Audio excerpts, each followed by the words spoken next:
Good morning, girls. Today, our new prefix that we are going to learn about is the prefix dis. Now remember, our prefixes and suffixes have meaning.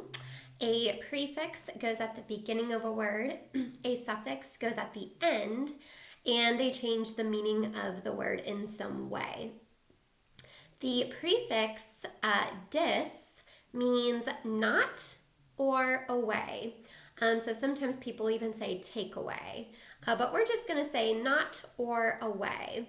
And some words that have the prefix dis include disappear, and you'll notice I put a picture on our slides of a magician disappearing or making himself go away. Or do the opposite of appearing, he's disappearing. Dislike means you do not like something. And distract, which means you're pulling your attention away from something if you're distracted. I want you to write on a piece of paper, a notebook that I sent you home with, or you can also trace dis, not, or away 3 times. Let's do that together right now. Dis, not, or away. Dis, not, or away. Dis, not, or away. Now, I want you, from your spring break folder I sent you home with on our last day of school, I want you to get out this prefix dis reading sheet. If you, for some reason, do not have this, maybe you lost it, I did put a picture of this on the slide, right before the slide with this video. So if you need to, you can open up this video in a new tab on your Chromebook so you can watch it on YouTube, and you can listen to me talking while you're in your Google Slides looking at this reading sheet if you need to. The first thing I want you to do is circle the prefix dis in these words, which means not or away, and underline the base words. You'll also see that some of these words have a suffix that you can circle as well.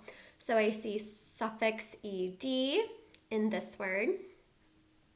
I see the suffix y in this word, and I see our suffix full, which we learned about through distance learning as well. Sorry if you can see the glare on my glasses.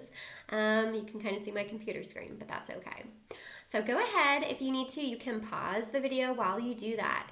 Circle your suffixes or your prefix dis and any suffixes you see, and underline the base word.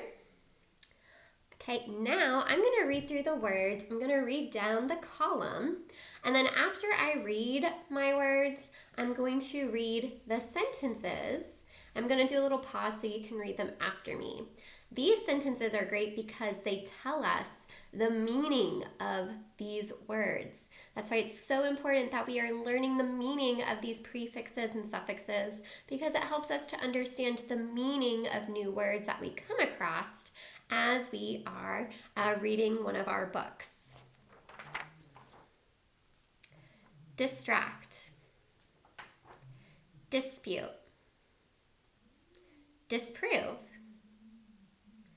dislodge, disgrace, disrupt, disinfect, disengaged,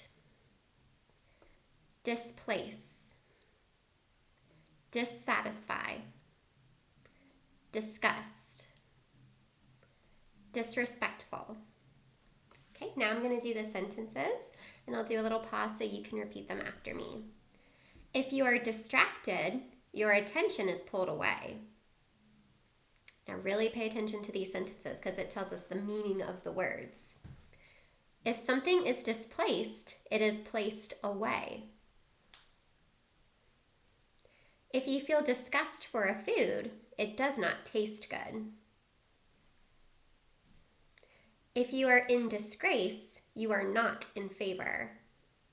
That means people are kind of like mad at you or you're in trouble. When you have a disease, you are not at ease. Something has taken away your ease. If something discourages you, it takes away your courage. And last, you're going to fill in the blank on this one. The opposite of respect is, what would it be? Disrespect. All right, now I'm going to give you 5 words from your reading sheet to spell. So you can flip this paper over and spell them on this sheet or use your notebook that I sent you home with, but make sure you're not looking at the words when you're trying to spell them. I will say the word, I'll point you to say it, and I will help you pound out the syllables. In between words, you can pause this video, so in case you need a little bit extra time to spell, because I'm going to go through the words. So you might have to pause the video so you have more time to spell. Distract. Distract. Dislodge. Dislodge. Disrupt. Disrupt. Displace. Displace. Disgust. Disgust. All right, you can always replay me reading the words. After you have spelled your words, check how many you got correct by looking back at your reading sheet, or have someone check at home, and make sure in the box that I put on your Google slide, you tell me how many words out of 5 you spelled correctly. I can't wait to see how you did. Bye.